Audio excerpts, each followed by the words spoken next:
Have you ever wondered what really makes a story stick with you? Well, today, we're going to find out. We're going to break down this really charming children's tale called Abe's Quest. And by looking at this simple story, we're going to uncover the hidden engine that powers almost every great narrative out there. So let's start with the big question. What actually makes a hero? Is it all about capes and superpowers? Or is there something deeper, something else going on? We're going to use the story of a young boy named Aban to really dig into a different and maybe a much more powerful idea of what being a hero is all about. I mean, we all know this classic definition, right? Courage, big achievements, noble qualities. And yeah, that's a great starting point. But what's so fascinating about this particular story is how it zooms in and focuses almost entirely on that last part, the noble qualities.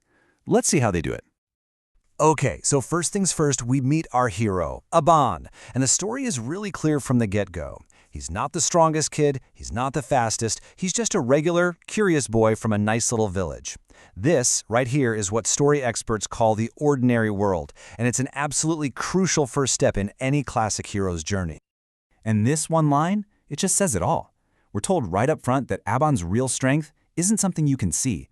It's all internal. This quote sets up the entire theme of the story, that real heroism, it comes from inside. It's not about what you can do, it's about who you are. So next up, every hero needs what's called a call to adventure. You know, that one moment that yanks them out of their normal everyday life and throws them onto a brand new, totally uncertain path. For Arabin, that call comes in the form of a very, very special object. He's just being a kid, right? Chasing butterflies, not a care in the world. And he stumbles upon this. He wasn't looking for it, the adventure literally found him. And this magical key, it becomes the catalyst for his whole journey. It's like a symbol of some hidden potential just waiting to be unlocked. And get this, there's a condition. This isn't just some tool that anyone can pick up and use. No, its power is tied directly to the very qualities we already know Aban has, kindness and bravery. So the big takeaway here is that his character is the key to using the key. All right, so now we're getting into the next big phase of the journey. This is what the great mythologist Joseph Campbell famously called the Road of Trials.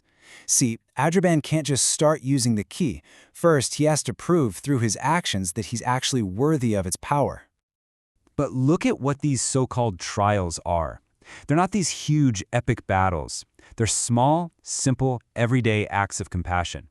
Helping a puppy, sharing his lunch, making sure a turtle gets across the road safely. The story does this on purpose, to show that his heroic journey is defined by simple acts of goodness. And here's the payoff. We get to see the direct result of his actions. It's such a fantastic visual metaphor, isn't it? His inner quality, his kindness, starts to show up as this external, real, tangible power. The brighter the key glows, the more his inner strength is growing. It's this perfect little feedback loop. So he's proven himself. He's worthy. And now, he's ready for the big one. He uses the key, enters this magical world, and comes face to face with the main conflict of the entire story. This slide just lays it all out perfectly. On one hand, you've got this incredible world, just bursting with life and magic and color. And on the other, you have this formless threat that's literally draining the joy and color out of everything. The conflict isn't just about beating some monster. It's about saving beauty itself. And this is the moment. It's his big declaration. He's not just some kid who found a key anymore. He is fully stepping into his role as the hero. He's not just reacting to things happening to him. He's taking a stand.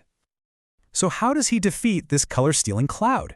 This is the beautiful twist of the whole story. He doesn't fight it with a sword. There's no big magic spell. He defeats it with the exact same quality that powered up the key in the first place, kindness. His character is his weapon.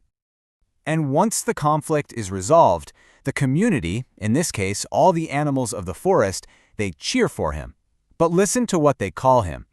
They don't say the strong hero or the mighty hero, they specifically call him the kind hero, driving home that central message one more time. But wait, the story's not over. A lot of people think the victory is the end, but it's not. The final, and maybe most important stage, is the hero's return. They've been changed by their experience, and now they have to bring back some kind of wisdom, what's called an elixir, to share with everyone back home. So Aban's transformation becomes official. He started this whole thing as just a curious boy, and now he's earned a new title, a new status, Rainbow Guardian. This shows that he's been permanently changed, and he has a new responsibility to be a protector. So what is this elixir that he brings back? Well, it's the lesson at the very heart of the story.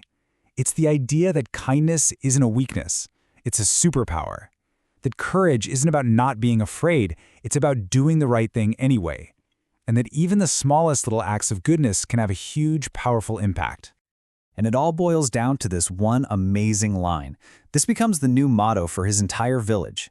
It's the wisdom he brought back from his journey. And it's such a simple, powerful instruction for how to live a heroic life yourself. And that really leaves us with a question to chew on, right? If Ablin's kindness unlocked the door to a whole magical world and gave him the power to save it, what doors could it unlock in our own lives? What kinds of problems could it solve? It's a really powerful thought to end on,